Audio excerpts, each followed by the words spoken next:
Assalamualaikum warahmatullahi wabarakatuh.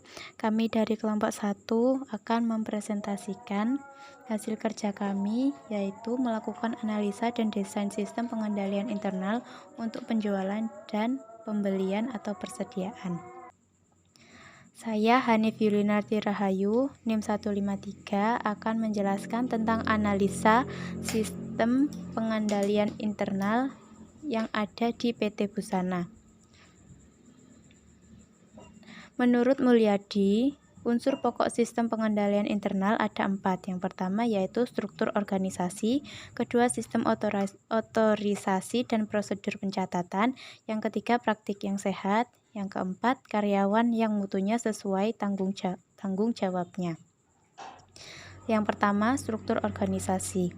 Struktur organisasi pada PT Busana dapat dikatakan sudah cukup baik, karena pembagian tugas dan wewenangnya yaitu terdiri dari manajer produksi, manajer pemasaran, dan divisi keuangan dan akuntansi.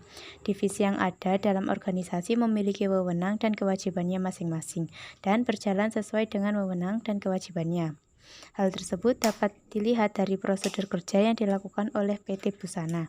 Tidak ada divisi yang melakukan pekerjaan secara rangkap. Dalam kasus fungsi penjualan, harus terpisah dari fungsi kredit. Pemilik PT Busana dapat dikatakan sebagai fungsi kredit karena pemilik yang menetapkan besarnya limit kredit yang diperbolehkan dan akan terus mengupgrade secara berkala. Sedangkan fungsi penjualan terlepas dari pemilik. Penjualan ini dilakukan oleh salesman. Kedua, fungsi akuntansi harus terpisah dari fungsi penjualan dan fungsi kredit. Dalam PT Busana, fungsi akuntansi ini berada pada kepala bagian pembukuan, di mana segala jenis transaksi akan dicatat oleh bagian pembukuan, tetapi tidak ada sangkut pautnya dengan fungsi penjualan dan fungsi kredit. Ketiga, fungsi akuntansi harus terpisah dari fungsi kas. PT Busana belum memiliki fungsi kas yang sempurna. Oleh karena itu, fungsi akuntansi yang melakukan seluruh kegiatan pembukuan. Terakhir, transaksi penjualan kredit harus dilaksanakan oleh fungsi setiap unit yang berbeda. Dalam PT Busana, penjualan yang terjadi selalu dilaksanakan oleh fungsi yang berbeda. Dari mulai pencarian pelanggan, pemesanan, hingga penjualan dilakukan oleh fungsi yang berbeda. Oleh karena itu, struktur organisasi pada PT Busana sudah dapat dikatakan sesuai dengan fungsi, tugas, dan berjalan cukup baik. Yang kedua, evaluasi wewenang dan prosedur pencatatan. Setiap transaksi yang terjadi atas dasar otorisasi dari setiap pejabat yang memiliki wewenang untuk menyetujui terjadinya transaksi tersebut. Dalam PT Busana telah memiliki sistem organisasi yang mengatur pembagian wewenang untuk otorisasi sebuah transaksi. Dalam pelaksanaan tugasnya, setiap divisi menjalankan tugasnya sesuai dengan wewenang dan tanggung jawabnya, sehingga kesalahan yang terjadi tidak akan berakibat fatal terhadap perusahaan. Saya Isi Sofiatus Solihah, NIM 2019-171. Di sini saya akan menjelaskan tentang analisis pada poin ketiga, yaitu praktik yang sehat dalam melaksanakan tugas dan fungsi setiap unit organisasi, pembagian tanggung jawab, sistem wewenang, dan juga prosedur pencatatan yang ditetapkan akan berjalan dengan baik apabila menerapkan praktik yang sehat. Dalam PT Busana dokumen atau surat dipertanggungjawabkan dengan baik oleh masing-masing bagian dalam perusahaan. Setiap dokumen atau surat yang digunakan oleh perusahaan telah dipergunakan dengan baik oleh masing-masing bagian, seperti surat order pembelian yang dipertanggungjawabkan oleh bagian gudang. Pembagian formulir pembelian nomor urut tercetak belum diterapkan oleh PT Busana dokumen. Dalam dokumen pertanggungjawaban, seharusnya penggunaan formulir pembelian bernomor urut tercetak sudah digunakan dalam dokumen pertanggungjawaban. Pemeriksaan yang dilakukan oleh pemilik kadang kala dilakukan setiap bulan atau tahun berjalan untuk mengetahui penjualan setiap bulan atau per tahun di tahun sebelumnya.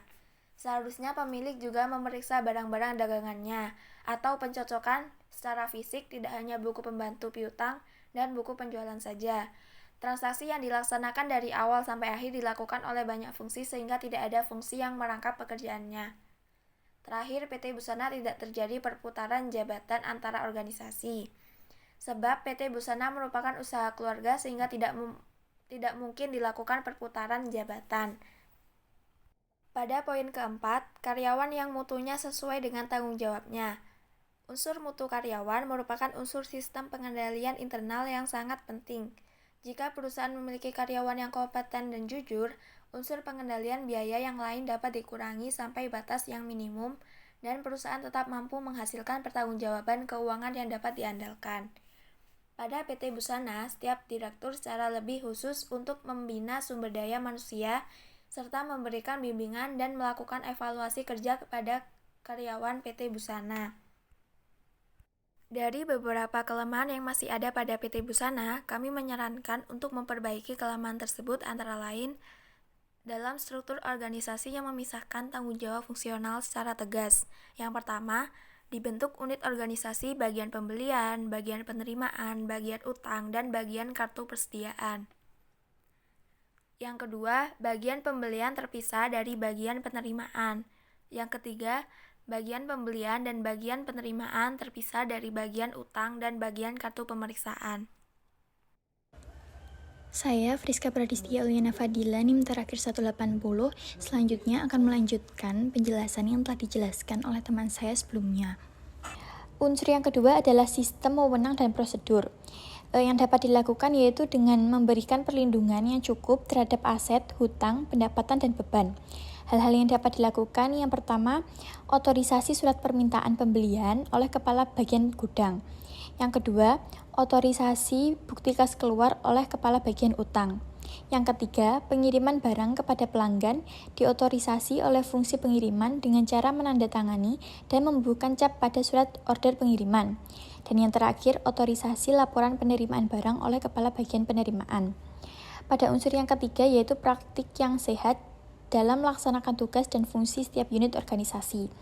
Yang dapat dilakukan untuk mengatasi kelemahan tersebut adalah yang pertama, perusahaan melakukan adanya perputaran jabatan diadakan secara rutin.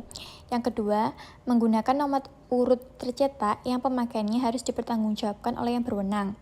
Yang ketiga, surat order pembelian, surat perintah pengiriman, dan pemakaiannya dipertanggungjawabkan. Yang keempat, adanya pemeriksaan yang dilakukan mendadak yang dilaksanakan tanpa pemberitahuan terlebih dahulu kepada pihak yang akan diperiksa dengan jadwal yang tidak teratur. Yang kelima, secara periodik melakukan pencocokan fisik dan catatan aset. Contohnya yaitu dengan perhitungan kas, perhitungan persediaan, dan lain-lain. Dan yang terakhir, terdapat organisasi yang bertugas mengecek efektivitas unsur-unsur SPI. Pada unsur terakhir yaitu karyawan yang mutunya sesuai dengan tanggung jawabnya. Hal yang dapat dilakukan untuk mengatasi kelemahan ini pada PT Busana yaitu dengan menyeleksi karyawannya didasarkan dengan persyaratan yang dituntut sesuai dengan pekerjaannya.